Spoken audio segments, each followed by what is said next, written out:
Mga kaibigan, isang magandang umaga sa inyong lahat. Narito na ang isang programang inyong mapapakinggan. Hatid sa inyo ni Mel Elizalde, batikang broadcast journalist, sa kanyang pagtalakay sa mga napapanahong balita sa loob at labas ng ating bansa. Gayon din sa pagbibigay ng mga kalaman ng kanyang tinipon tungkol sa kalusugan, ekonomiya, agrikultura, pangkabuhayan, politika at ang sitwasyon sa katahimikan ng bansa. At ngayon, narito na ang guro ng palatuntunan, Mel Elizalde.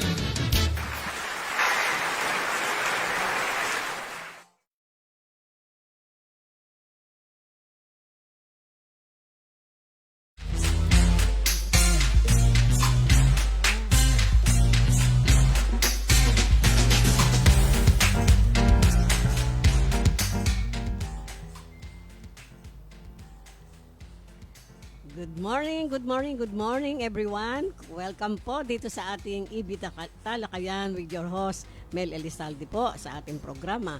At syempre mula sa ating studio sa Elizalde Broadcasting mula sa Kalakhang, Maynila. Alam niyo po yung ating weather ay talagang pabago-bago, no? Kagabi sobrang init, tapos biglang sa madaling araw biglang uulan, tapos ngayon na naman sobra na naman ang init. Kaya marami na namang nagkakasakit. No, kaya mag-ingat po tayo. Alam niyo naman, mahirap magkasakit, bawal kasi wala tayong pira, di ba?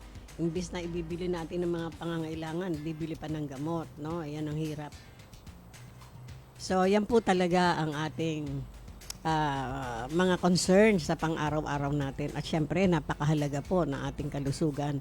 Pag hindi tayo malusog, lahat po ng ating mga gagawin ay hindi natin magagawa, at tayo pasalamat sa Panginoon, meron pa tayong buhay na maayos at nakakagawa pa. Tayo kailangan wag susuko kasi hanggang nandito pa tayo sa mundo.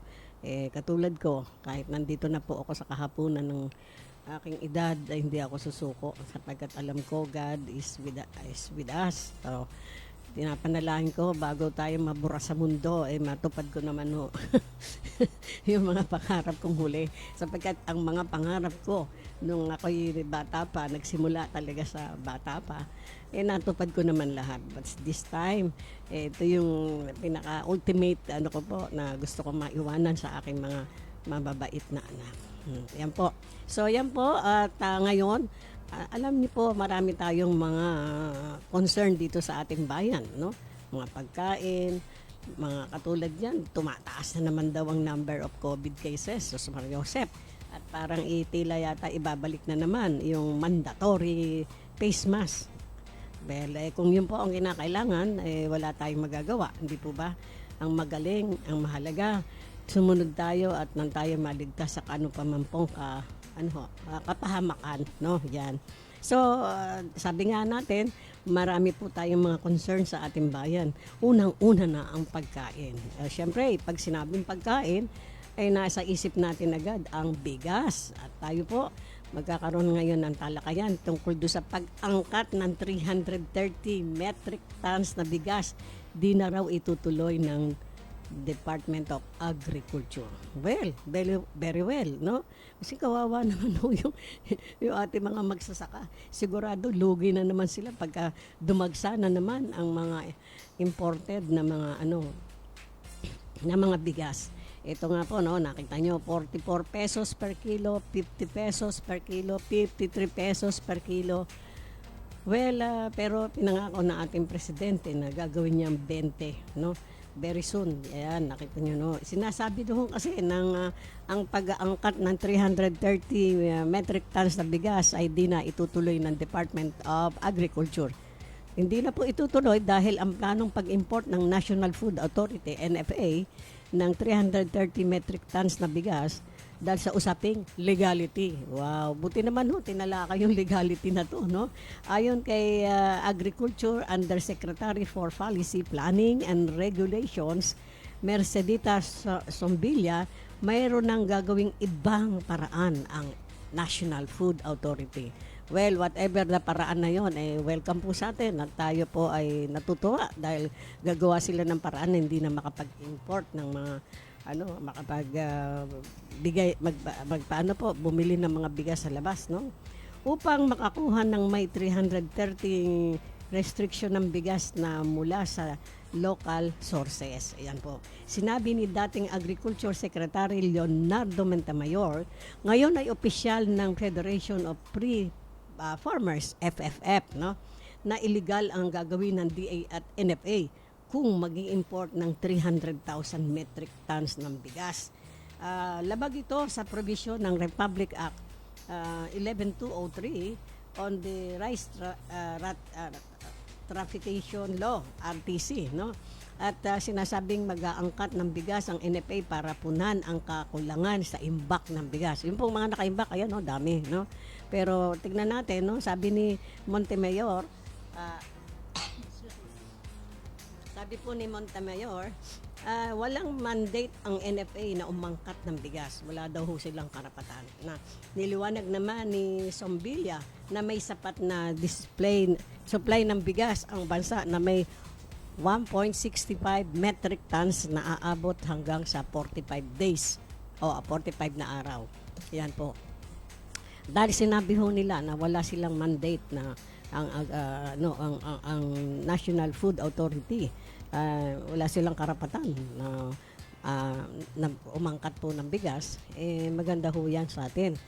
As long as there is enough na sa imbakan natin, no? Ayan, nakikita natin. Sabi nga po, ay yung mga ating mga autoridad ang nakakaalam kung talagang ang sapat ang ating bigas para sa makaraos ho tayo ng maayos at makabili. Hindi ho yung natataranta tayo na pupunta sa palengke, wala nang mabili. At kung meron man, super ang taas, no?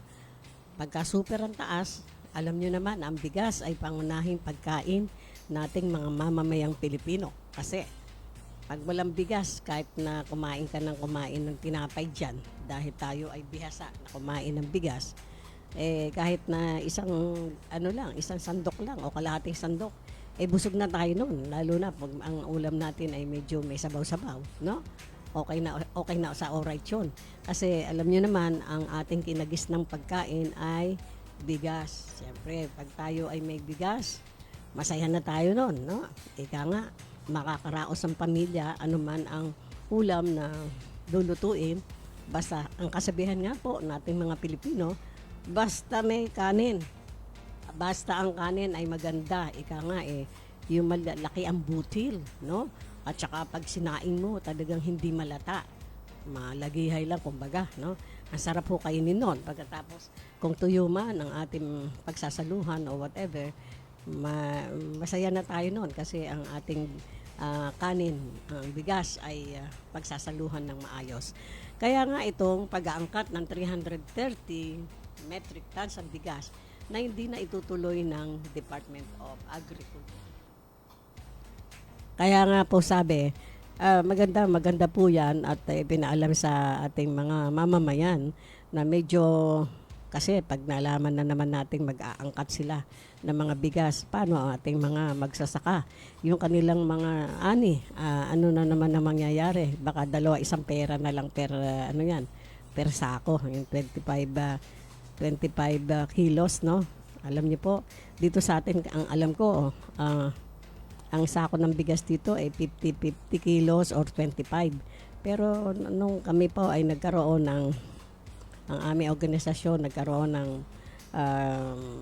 affair dyan sa Pasig, namigay po yung aming organizer ng bigas na 10 kilos yata, no? So, ibig sabihin, meron nang nakarektake ng mga 10 kilos. Diba? Maganda ho yun, no? Kasi pagpababa ng pababa ang mga kilos, pag sinabi mo 50 kilos, ay hindi makaka-afford ho yung mga tao kasi mahal yan, mga 1,000 plus yan. Kung 50 kilos, ihatiin mo sa kalahati, 25 kilos, mataas pa rin, no? Ngayon, kung medyo magbibigay sila ng presyo na tigte 10 kilos, medyo okay sa alright yun, di ba? Ibig sabihin, affordable, no? ang pagbili ng mga bigas. At syempre, lalo na kung itutuloy ng ating Presidente Bongbong Marcos, kung maitutuloy niya yung ipinangako niya sa umpisa pa lang na sisikapin niya ang baba ng bigas ay humantong sa 20 pesos per kilo. Wow! Magbubunyi ang lahat pag oras na nangyari yan. Isipin nyo, ang laki-laking tipid ho niyan sa bulsa ng ating mga mamamayan. Lalo na po sa mga inanantahanan na kung saan sila po o kami po ang nagbabudget ng pera. Hirap po kasi mag-budget ng pera lalo na kung ibabudgetin nyo talagang wala naman, kapos na kapos, hindi ho ba? Parang kumbaga naghahatakan kayo ng kumot pero pinipilit lang. Ganun ho talaga pero tiis-tiis lang habang ang kumot ay kumot ay maiksi, matutong mamalugtot. Ganyan ho talaga. Pero at any rate, yung pag-angkat ng 330 metric tons ng bigas, sinabi na nga po ng DA, hindi na matutuloy. So welcome po yan. Palakpakan po natin yan dahil ibig sabihin, maayos naman ang kalagayan ng ating mga magsasaka. Kasi alam nyo sila po ang buhay ng ating agriculture department, yung ating mga magsasaka, no? Kasi sila ho yung mga nagtatanim, sila yung lahat na nag-aasikaso, sila yung mga nag-aalaga ng mga hayupan at kung ano-ano pa. Kaya mga dakilang mamamayan, sinasabi po natin, wala pong iniwan sa mga fisherman natin na kung saan sa ngayon medyo nagkakaroon ng napakalaking problema sa iba't ibang bahagi ng probinsya. Umabot na yata sa Palawan because of that oil spill. Alam niyo, pag na-imbier na tayo sa mga produkto natin, talagang kawawang-kawawa ho tayo Kaya nga po ang ating gobyerno ay talagang namigahin ng mga ayuda, no? Gusto ko rin sana hong talakayan yan, pero pinili ko po ito yung pag-angkat ng 330 metric tons sa bigas dahil alam niyo po napaka-importante ng bigas sa ating mga mamamayan. Sabi nga hindi baling hindi masyado masarap ang ulam, basta yung bigas okay sa alright, di ba? Ayan. So, ang ating pong mga magsasaka ay siyempre welcome ang ganitong desisyon ng Department of Agriculture, no? Parang kumbaga tama naman 'yun dahil sa kinampihan niya ang ating mga magsasaka. Ibig sabihin pinahahalagahan, di ba? Kasi pag-aangkat na naman, paano na naman yung mga local rice natin? Baka hindi na mabili. Alam niyo naman, pag yung mga imported rice, magaganda, malalaki yung butil. Pero siyempre, baka gawin pa nilang mura. Siyempre, pipiliin nyo. Pero ang dapat ho na sa atin ay magkaisa po tayo na ating pong produkto ang ating pong tatangkilikin. Yan ang talagang dapat na mangyari sapagkat Pilipino ho tayo. Dahil kung hindi ho natin tatangkilikin ang sariling produkto, sino pa ho asahan natin na tumangkilik dyan? Yung ibang tao. Yan ho, kaya maganda na isa-isip ho natin kahit medyo mataas-taas ang mga bigas natin. Basta locally made o locally harvest ay tangkilikin natin. Kasi magaganda naman po yung ating mga bigas hindi ba? Pag nakita nyo yung mga butil, mahahaba, makikintab, di ba? Ang sarap isain yan. At saka hindi kayo maliligaw sa pagsaing dahil hindi kamukha yung ang bigas po ay putol-putol. Yung po bang mga parang pinutol-putol na sobrang liliit, no? Hindi ho maganda yun, parang pagkain yata sa manok yun di ba? Parang pagkain sa manok, no? At kung isaing mo po yung mga ganyan, talagang malata ang dating, no? Opo, whereas kung mga bigas natin na inaral ng ating mga magsasaka, pinag-aralan ho nila yan, pati mga ginagawang pataba sa mga kanilang pananim na palay, no? Talagang makikita natin na malaki ang inyunlad ng ating mga ani noon at ngayon. Di po ba? Kung ikukumpara nyo. Kasi siyempre, pinag-aralan yan ng mga expertise natin sa pagtatanim. At siyempre, meron pong suporta ng ating gobyerno. Kung malalaman ninyo, pinag-aral lang ating mga magsasaka at sila ay binibigyan ng mga mahuhusay na fertilizer. Yan, di ba? Ayun, nakita nyo. Pag namamalengke ho ba kayo, nakikita nyo yung mga bigas sa palengke o kaya kung nag-grocery po kayo, nakikita niyo po ba yung mga nakaimbak na mga bigas doon? Na ibig sabihin na wala tayong pangamba dahil sapat-sapat, tulad na sinabi ng DA, sapat-sapat ang ating ang ating bigas. Kahit na umabot ng 45 days, meron tayong mabibili at ang ating mga mamamayan ay hindi matataranta kung tayo ay bibili ng yung iba ho kasi may pera no. Bibili ho ng persak yan. Alam nyo, persak ngayon umaabot sa 1,000 plus no. Kaya kung medyo nagtitipid-tipid tayo, by the kilo muna tayo. No? Halimbawa naman, ba't naman kayo bibili ng isang sako kung 3 lang kayo sa bahay, di ba? Baka mabinbin ho yung bigas, anayin lang ho yun, no? Kasi matagal. Pero kung kayo 2, 3 lang, sapat na po yung bumili ng 5 kilo, the most 3 kilo, yan. Para every now and then, napapalitan po yung sisidlan natin ng ating bigas upang isaing sa ating pang-araw-araw na pangangailangan. Alam niyo po, tayong mga Pilipino, sa umaga pa lang, kung minsan nagsasaing pa tayo di ba? Kaugulian natin yun na kumakain ng kanin sa umaga hanggang sa gabi. Minsan nagme-merienda pa, which is wrong. Di ba? Sabi ho ng mga doktor kasi sobra yung carbohydrates ho niyan Pero sinasabi nga po, ang almusal kailangan heavy. Pero hindi naman ho heavy sa carbohydrates. No? Kailangan, kung mag-heavy man kayo, heavy sa prutas. But not carbohydrates like rice. So po, kasi yan, okay, kahit hindi po tayo doktor, may tao. May kahit hindi po tayo doktor, nakapagbabasa-basa po tayo. Siyempre, mga impormasyon na binibigay sa atin ng mga kaibigan o nababasa po natin sa social media. Maganda po yon dahil ang kinakailangan ho talaga tayo ay magre-research at hindi ho tayo dapat mananangan sa ating pagkakaalam. Siyempre, mas maganda ho yung nagre-research tayo upang lumawak ang ating kaalaman, madagdagan. At siyempre, pagkaya nadagdagan ibig sabihin, pag may kaalaman ng isang tao, maging sa kanyang kalusugan, sa pagkain, medyo okay sa alright. Ligtas tayo sa mga tinatawag na sakit na mga diabetes, no? Magiging diabetic ka pag marami kang kinakain kanin, no? Diabetic, high blood, mga ganun-ganun. Ang pinakamahirap na sakit yata ng mga tao, no? Sabi nga po sa survey, ang mga maraming namamatay ay yung mga taong diabetiko kasi ang kanilang pagkain ay hindi ayos at karamihan dyan ay nagkakamana sila dahil nga po sa intake ng kanilang carbohydrates, no? Cholesterol, yan. Bakit naman nauso pa kasi yung cholesterol? Sana mawala na ho yan. Pero ang lahat ng mga kinakain natin, pag-iingatan po natin at syempre tayo po ay magiging aware sa ating kinakain. Hindi bali ho. Ika nga, puro prutas, magtyaga na lang tayo doon. May nabibili naman dyan por pera-peraso, no? Hindi mo kailangan bumili ng isang buo kasi pag isang buo, mahal na ho yun. Merong nabibili dyan sa tabi-tabi, mga hati-hati na.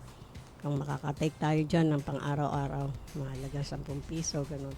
Very nice na ho yun, guys. Ibig sabihin, may intake po tayo ng prutas na kung saan kailangan ng ating body, ng ating kalusugan. Dapat po, meron tayong magsusustena sa ating kalusugan ng mga prutas, gulay. At syempre, yung mga gulay po natin, hindi naman kailangan mamahalin. Yung mga broccoli, mahal ho yan di ba? Pero ngayon, nagmumura-mura na. No? Katulad ho ng mga malunggay, rich in vitamin C, di ba? Yung mga okra-okra na maliliit, ang gaganda tignan, no? Pwedeng hugasan mabuti, tapos medyo pakuluan lang ng isang kulo sa malinis na tubig, pwede nang kainin, no? Marami ho tayong mga vegetables na makakapag sa atin, makakatulong sa ating kalusugan. Ganun din po ating mga prutas. Yung ating po mga prutas tulad ng bayabas, no? Bayabas, rich in vitamin C. Hindi nyo na kailangan kumain ng pongka na mamahalin.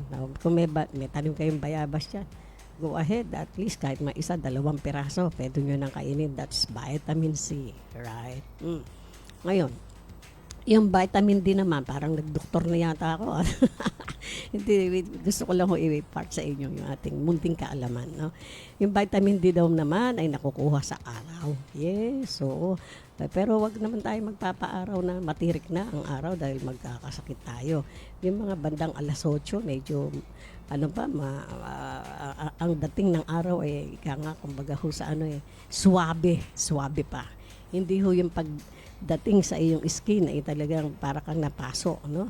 Alam nyo, iba na ho ngayon ang sikat ng araw, nakakapaso na sapagkat iyan ay bunga ng mga climate change. Ang lahat po ng nangyayari sa kapaligiran ay kawil-kawil. Ibig sabihin, magkakarugtong. Hindi po ba? Ganun talaga yun. So kailangan maging aware po tayo at hindi lang po aware, tayo po ay nga makipagtulungan. Hindi lang ho magagawa ng ating pamahalaan niya, kundi tayo mismong mga mamamayan ay makipagtulungan yung sa pag-maintain ng climate change na maayos, no? Kasi yung mga basura natin, yung mga kung ano-ano na mga dapat na ilalagay natin sa ayos ay iaayos natin para hindi tayo naaapektuhan. O katulad doon yan, hindi bigla tayong na sinamasama, nagkaroon ng oil spill. Pero ano naman ho nang nangyari doon sa may-ari ng barko na yan? Wala hong balita. Sila ba ay nagbabayad? Sila ba ay tumutulong sa mga naapektuhan ng oil spill na yan sa kanilang kapabayaan? Abay, dapat ho nating malaman, no? At tugisin ang mga dapat tugisin at pagbayarin ang mga dapat pagbayarin, no? Kasi ho, grabe ho yung ginawa. Ilan nyo po, nakita natin, doon lang sa isang lugar, kaninang umaga nakita ko po, 5,000 na mga mangingisda ang naapektuhan sa isang lugar. 5,000 no, sa maliit na isla lang. How much more? Doon pa ho sa malalaki. Biro nyo, nawalan sila ng hanap buhay. Saan ho kukuha yan? Tatanga na lang. Kaya nga po, mabuti na lang, ang ating gobyerno ay, nga po, ay nagsusumikap na magbigay ng ayuda. How about yung owner ng wala tayong narinig. May ayuda ba ho siya o nagbayad ba ho siya? Yun lang ho natin gustong marinig. Dahil sangkatutak na problema ang dinala niyang oil spill na yan. Hindi lamang sa isang lugar, kundi sa napakaraming probinsya ng ating ating bansa, no? At sapagkat naapektuhan ang paliligo sa dagat, pati mga yung mga turista natin pinagbawalan, no? Dumating na yata sa Palawan yan, no? Pati mga turista natin mababawasan dahil alam nyo ang ating pong yung mga tinatawag na mga parang gusto nila alam nyo yung mga foreigner gustong-gusto nila yung ating mga tanawin na kung saan pwede silang maligo, no? Yung mga ganyan. Paano kung naapektuhan nga po, bawal sila maligo? Anong katuturan para magpunta sila ron? So, bawas, no? Di ba? Hindi lamang ang ating ekonomiya. Number 1, ekonomiya. Number 1, health ng ating mga mamamayan, ng mga naapektuhan. Siyempre, pagkayan po ay sinasabi ho na nainom yan tubig na yan o kaya na paligo, magkakaroon tayo ng sakit sa skin at yung sa naman sa pagkain ay hindi na ho yan potable, no? Halimbawa, naliligo kayo sa sa dagat, nakainom kayo ng tubig, yung tubig na nainom natin sa dagat may oil spill nga. Kasi nakainom kayo ng oil, pero inyong oil pupunta sa inyong bituka, anong sakit ho ibibigay nun sa atin? Matindi, di ba? So, yan po, number 1 yon. At siyempre, yung mga paninda sa palengke, wala na. Kasi walang isdang mahuli nga, patay lahat, no? Tapos, grabe ho talaga. Kaya kawawang-kawawa po ang ating mga mamamayan. Hindi lamang ating mamamayan, kundi ang ating bansa. Grabe, no? Nga naapektuhan ang lahat ng mga bagay-bagay dito sa atin. Hirap na nga tayo sa kabuhayan. Tapos nangyari pa yan. Kawawa ho ang ating pong mga mangingisda na kung saan pumapalaot sila kahit may bagyo. Malalakas ang loob dahil bihasa. Pero dito kahit walang bagyo, gusto nilang pumalaot para mangisda. pinagbabawalan sila ng gobyerno because of yung warning ng pamahalaan na sila ay magkakasakit pag nakakain sila ng isda na yan. Yan po. At syempre, pag nakainom sila ng tubig na yan, isipin niyo ho yan. So, dapat to, pagbayaran lang ng gusto. Yung mga pinsalang na nabigay nitong oil spill na to. At syempre, sa mga pangyayari sa ating bansa, meron namang magandang pangyayari katulad nitong pag-angkat ng 330 metric tons na bigas, hindi na itutuloy ng DA. Magandang balita yan, no? Medyo positive, no? Kasi mahirapan na naman ang ating mga mamamayan, lalo na ating mga magsasaka. So, hanggang sa muli po, mga minamahal nating taga-subaybay, don't forget to follow us, like us, share us, and of course, subscribe us to ating YouTube channel at sa ating Facebook channel sa Elizalde Broadcasting at lahat po ng ating mga programa. Ayan po, susunod na yung ating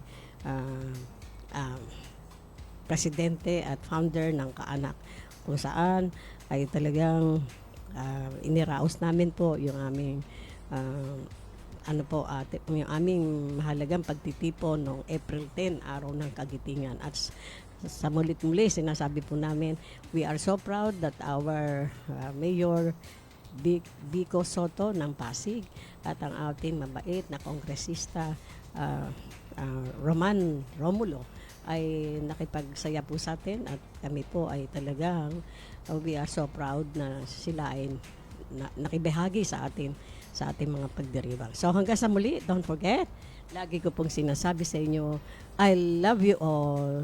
Bye-bye.